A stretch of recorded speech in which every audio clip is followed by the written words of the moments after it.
Hello friends, I'm Samantha and today I'm going to tell you a story about how I began to heal my core through my feet. So it started out with an observation when I was in yoga class maybe 10 years ago. I'd look down at my feet and I'd look at them in the mirror and I'd see that the arches were collapsed, and we were told to spread our toes really wide. And in fact, I used that cue to help me balance. That was the only way I could balance, was just to spread those toes out really wide. Fast forward to a few years later, I was diagnosed with pelvic floor dysfunction, which if you know anything about that, if you're watching this and you know, and when you know, pelvic floor dysfunction is more common than people know about. It can happen to men or women. Basically anybody who has a pelvis can have pelvic floor dysfunction, and it could manifest as incontinence, chronic constipation, or diarrhea, or pelvic organ prolapse. So that's when one of your organs in the pelvis, your rectum, your bladder, your vagina, even your small intestines, loses connection to the myofascial network, becomes weak, and it drops below the place where it should be.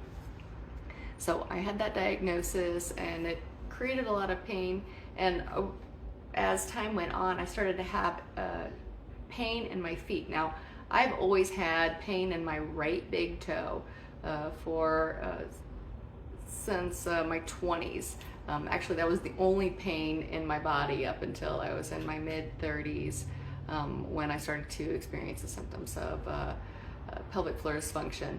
But before that, the only pain I ever had in my body was my right big toe. And the way I figure it is this: I'm right-handed, so I'm always going to lead with my right. I lead with my right leg, and so the right foot got most of the action. So everybody's like that. They're going to have a side that they favor most often. And the shoes I was wearing in my teens and 20s directly contributed to the dysfunction of my feet and my pelvic floor, I found out later. So when I was in my teens and 20s, I wore high heels almost every single day. And not only that, but I wore shoes that were not made for my feet. I wore shoes that were too small. So in my family, it was not desirable to have big feet. So if you could squeeze your feet into a size 7, then that would be awesome. So my feet were probably 8.5s, but I was wearing 7.5s or 7s. And my foot took the form of that smaller size shoe. Not only that, but in my family genetically, we have a wider toe bed. So my toe bed is wider, and through the I call it Western foot binding. So in the Eastern hemisphere, they have traditions of foot binding where they would consciously bind the foot and to make it appear smaller, because that was more aesthetically ideal. I believe in the West we have a similar thing where it's less conscious. I didn't consciously think I'm going to shove my foot in here and it'll make it smaller, but we want it to be dainty, and a size 8 shoe was just too big, and it wasn't dainty or cute. And I remember having these conversations with my friends too. Anyway, so the effect of that is my foot did become more narrow, and the toes started, the big toe especially on both feet, started angling towards the midline, especially on the right foot, because that was the foot that I led with, and that was the one where I had the arthritic pain that started in my 20s.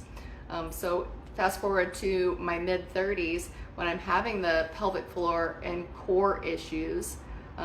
Like the pelvic floor muscles and my core muscles are not working the way that they should be working. And I didn't tie it to my feet at all, but just found out later on that it's all connected. So I started the bowspring practice, which is a posture alignment system, and we pay a lot of attention to our feet. And one of the things we do is we do massage in our feet. So we're opening up the feet, and we encourage the toes to point downward instead of pointing up. So I had a lot more sensations in my body when I started to work through this. The more that I experimented with myofascial manipulation of the feet, the more I started to realize that my feet were just longing to expand. So a couple years ago, I started to choose different footwear that had a wider toe bed. And at this point in my life, like, I couldn't even wear high heels anymore. I couldn't even wear a small heel because my feet were in so much pain from those years of foot binding. And anyway, like, if I wore high heels for more than an hour, I would start to feel the effects of the pelvic floor issues start to flare up again. So I didn't even want to do that anymore, much to my chagrin, because I loved wearing heels, and I still wish that I could, but that's not an option anymore.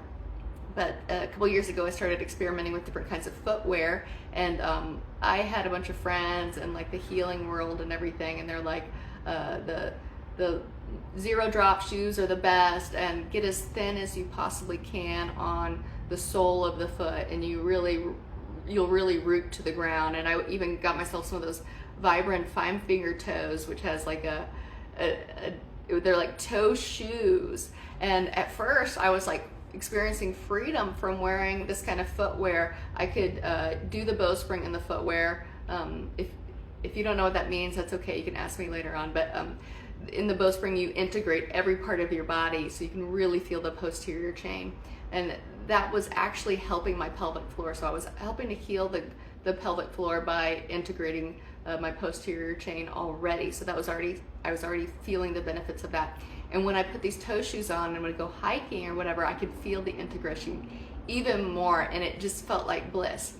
However, that relief was short-lived. So the more I would wear these earth shoes that had like minimal soles, I started to have the issues again, and not only that, but my foot pain increased.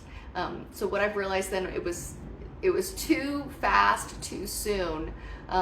Some people don't have trouble transitioning to a minimalist shoe, but if you look at the literature, it's encouraged to transition slowly.